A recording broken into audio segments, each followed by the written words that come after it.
Hi ಎಲ್ಲರಿಗೂ ಗಗನ ಫ್ಯಾಷನ್ಗೆ ಸ್ವಾಗತ. ಇಷ್ಟು ದಿನ ನಾರ್ಮಲ್ಸ್ ವೀಡಿಯೋಸ್ ಎಲ್ಲ ಫೋಟೋಸ್ ಎಲ್ಲ ನಾನು ಇನ್ಸ್ಟಾದಲ್ಲಿ ಅಪ್ಲೋಡ್ ಮಾಡ್ತಿದ್ದೆ. ಸೊ ಈಗ ಡೈರೆಕ್ಟಾಗಿ ನಿಮಗೆ ನಾನು ತೋರಿಸ್ತಾ ಇದ್ದೀನಿ ಸ್ಯಾರೀಸು ಲೈವಲ್ಲಿ ನೋಡಿ. ಇದು ಬಂದು Mysuru crepe semi silk sari, premium quality. So ಎಲ್ಲೋಗೆ ಗ್ರೀನ್ ಕಾಂಟ್ರಾಸ್ಟ್ ಬಂದಿದೆ, ಚೆಕ್ಸಲ್ಲಿದೆ ಮತ್ತು ಇಲ್ಲೆಲ್ಲ ಸ್ಮಾಲ್ ಬುಟಾಸ್ ಇದೆ. ಇಲ್ಲೂ ಅಷ್ಟೇ ನೋಡಿ, ಕಲರ್ ಕಾಂಬಿನೇಷನ್ ಚೆನ್ನಾಗಿದೆ. ಅಲ್ಲಿ ಬ್ಲೌಸ್ ಕೂಡ ಇದೆ, ಕಾಂಟ್ರಾಸ್ಟ್ ಎಲ್ಲ ಇರುತ್ತೆ ನೋಡಿ. ನಾನು ನಿಮಗೆ ಸ್ಯಾರಿ ತೋರಿಸ್ತಾ ಇದ್ದೀನಿ. ಬ್ಯಾಕ್ ಸೈಡ್ ಈ ಥರ ಇರುತ್ತೆ, ಡೌನಲ್ಲಿ ಫುಲ್ಲು ಸ್ಮಾಲ್ ಚೆಕ್ಸ್ ಬಂದಿದೆ ನೋಡಿ ಸ್ಯಾರಿಗೆ. ಇದರಲ್ಲಿ 3 ಕಲರ್ಸ್ ಇದೆ, ಯೆಲ್ಲೋ ಕಲರ್ ಒಂದು,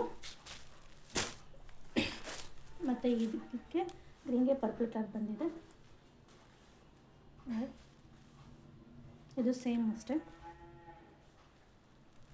ನಂದು ರೆಸ್ಟಾರೆಂಟ್ಗೆ ಬ್ರೌನ್ ಬಂದಿದೆ ನೋಡಿ. ಇದು ಪ್ಲೇನಲ್ಲಿದೆ, ಇದಕ್ಕೆ ಯಾವ ಸ್ಮಾಲ್ ಬುಟಾಸ್ ಇಲ್ಲ, ಚಿಕ್ಸಲ್ಲಿದೆ. ಇಲ್ಲಿ ಡೌನಲ್ಲಿ ಈ ಥರ ಶಂಖಾಕಾರದಲ್ಲಿ ಇದೆ. ಎಲ್ಲ ಪ್ರೀಮಿಯಂ ಕ್ವಾಲಿಟಿ ಇರೋದೆ ಸ್ಯಾರೀಸು. ಸೊ ಟೋಟಲಾಗಿ 3 ಕಲರ್ ಇದೆ. ಇದೊಂದು ಕಲರು, ಇದೊಂದು ಕಲರು, ಇದೊಂದು ಕಲರು. ಸೊ ಯಾರಿಗಾದರೂ ಬೇಕು ಅಂದರೆ ಕಮೆಂಟ್ ಬಾಕ್ಸಲ್ಲಿ ಮೆಸೇಜ್ ಮಾಡಿರಿ ಆರ್ಡ್ರ್ ಮಾಡೋಕ್ಕೆ. Thank you so much.